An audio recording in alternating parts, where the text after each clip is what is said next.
Hey everyone, this is the 32nd series of the different kinds of series from the logic of sense. In the previous series, Deleuze brought back the concept of the eternal return in relation to phantasm and thought, how thought always returns to the origin of the phantasm which engenders new thoughts, and how there's this constant recirculation going on. And this reflects the form of the book because in this series, everything is a return to something that he has said earlier, only it's put in a different context here. For instance, the different kinds of series hark back to the different kinds of synthesis from the 24th series of the communication of events. And the context here is one of Freudian psychology and Freudian analysis. And in Freudian psychology, everything is sexual. And indeed, he says that the serial form begins with sexuality. Now, he's also going back to the dynamic genesis of the infant starting to organize the surface. And the serial form doesn't begin until this sexuality comes about, or the release of the sexual drives, which begins to organize the surface. The serial form has to do with surface organization. There are no series in the depths. Everything in the depths is fragmentation or continuous bodies. The serial form also puts images into play. Now, the first kind of series, the first beginning of the sexual organization of the surface, has to do with erogenous zones, which is based on a singularity and is an extension of that singularity, or he says it's an extension of different kinds of potential or intensity. So he'll use, and usually it's based around an orifice, and he'll use the example of the mouth as an erogenous zone. And he says that this kind of synthesis is connective and successive, and it's homogeneous. So it's all singularities that extend out from the orifice of the mouth. And the images that play over this erogenous zone are things that are coextensive with that zone, that give it some kind of autoerotic satisfaction. For the mouth, he uses the example of candy or chewing gum. And he says that with candy, every time you bite it, it's extending the surface, or with gum, it's stretching the surface. The second kind of series organizes these erogenous zones. It's the phallic coordination of the surface that links all these erogenous zones together. And its image is placed over the genitals, but by phallic, it means an image of vitality. So it's not, so it concerns both male and female. And this kind of synthesis is conjunctive. It's convergent. It brings these erogenous zones together to make a surface of the whole body. The third kind of series has to do with what he calls the Oedipal affair, or the castration complex. And that also concerns the phallus. And the Oedipal affair has to do with parental images. And this kind of series has to do with the relationship between different series. And this is the disjunctive synthesis. So we have the connective synthesis, which is homogeneous for the first series. The second series is the conjunctive synthesis, which is heterogeneous. And the third kind of series is the disjunctive synthesis, which concerns the relationship between two different heterogeneous series. The example Deleuze uses is two series separated in time. The pregenital stage, the series that comes about in the pregenital stage, in relation to the series of the adult. And this sounds very much to me like Freudian analysis, where someone is on the couch at the being analyzed. They're an adult and there is a series going on there, but they're harking back in time to things that happened to them as a developing child. And he'll say that these two series, this disjunctive synthesis, has a sort of resonance between them. Now, it's interesting he uses that phrase, sort of resonance. He only uses that the first time, and then it becomes just resonance from thereafter.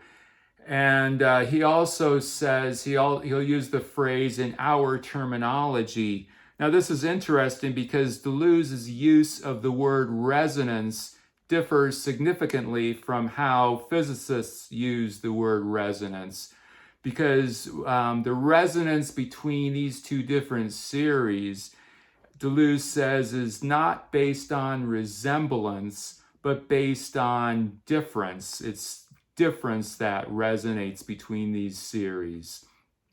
And this is opposite. In physics, resonance has to do with when the vibrations resemble each other, when they are each other, and that's where you get resonance from in physics. So Deleuze is sort of changing the definition of the word resonance to suit his own purposes. And this resonance, he says, is the phantasm, and it's also the event. So it also relates to sense. And he says that the origin of these disjunctive synthesis comes from the idol, from the orientation on high, in the heights of the good object that is lost and withdrawn, and can never be unified because it's lost and withdrawn. Now, this paradox of the phallic coordination, also relating to the dissipation of the castration complex in the Oedipal affair, has to do with the paradoxical element of the two different series of the signifier and the signified. This also harks back to earlier series. He's talked about this before. He'll say that the phallus becomes the object equals X, the object which is always an excess or a lack.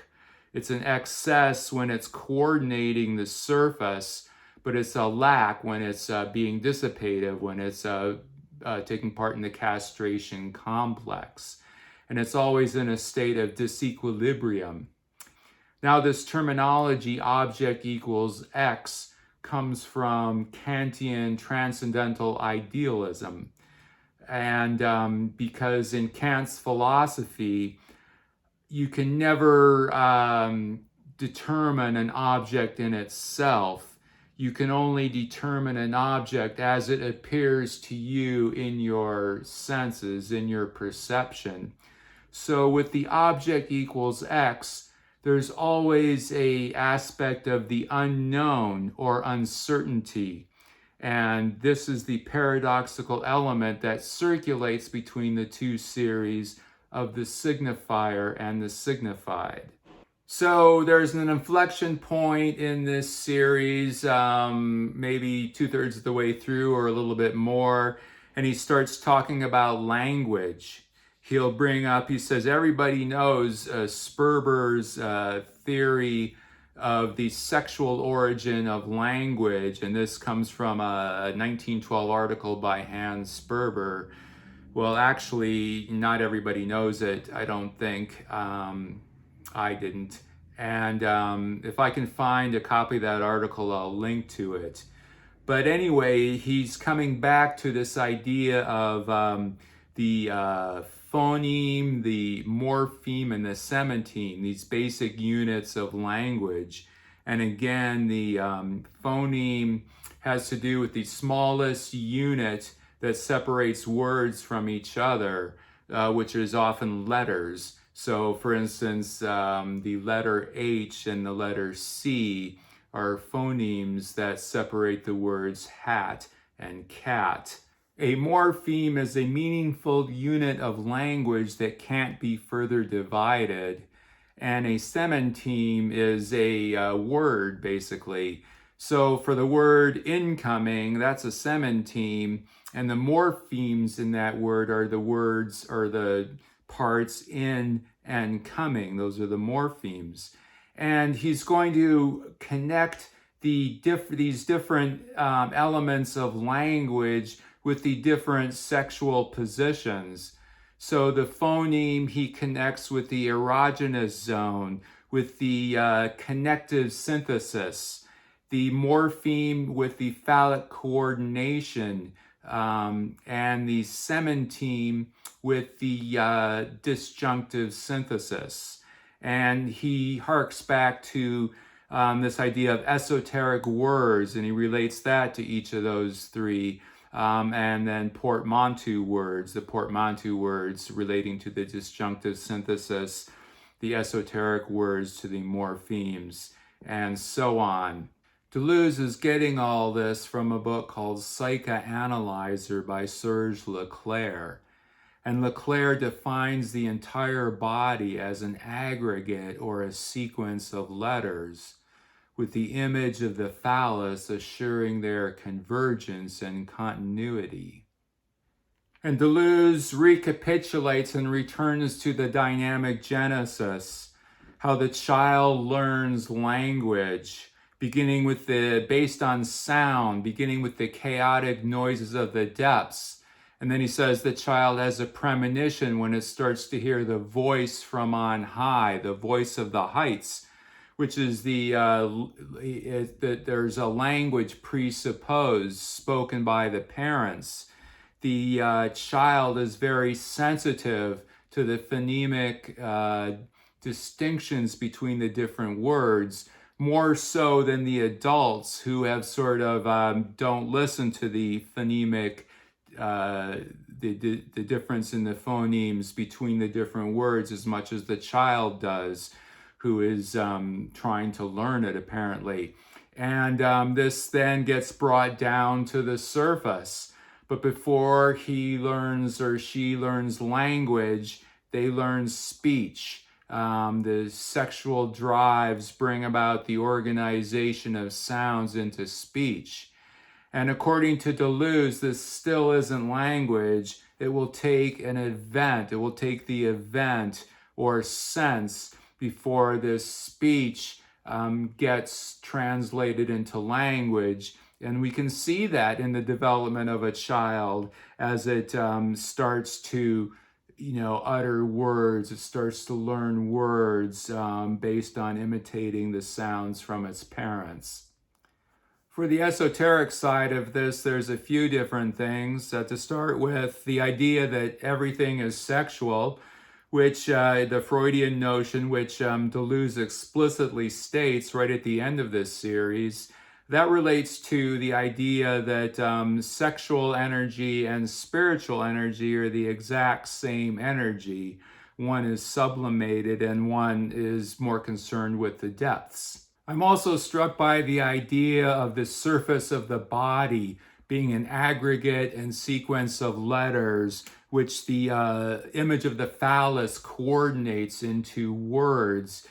This, to me, relates to certain rituals. There's a ritual called Liber Reguli, where the word lashtal is broken up into different phonemic elements, and is you program this word onto the surface of the body when you do this ritual. And the third thing has to do, I just want to read a little bit of a section from this series. And to me, it connects with, if anyone has tried to read James Joyce's Finnegan's Wake, which is almost, to me, kind of trying to learn a different kind of language, or possibly languages. The child's extreme sensitivity to phonemic distinctions of the mother tongue and her indifference to sometimes more pronounced variations belonging to another system have been noted. This is what gives each system a circular form and a retroactive movement by right, since phonemes depend no less on morphemes and semantemes than morphemes and semantemes depend on them. This is indeed what the child extricates from the voice upon leaving the depressive position, an apprenticeship of formative elements before any understanding of formed linguistic units. In the continuous flow of the voice which comes from above, the child cuts out elements of different orders, free to give them a function which is still pre-linguistic in relation to the whole and to the different aspects of the sexual position. And I maintain it can be very useful to relate this idea to trying to understand the complexity of Finnegan's Wake by James Joyce, which I highly recommend making the attempt. Thank you very much. We'll see you next time.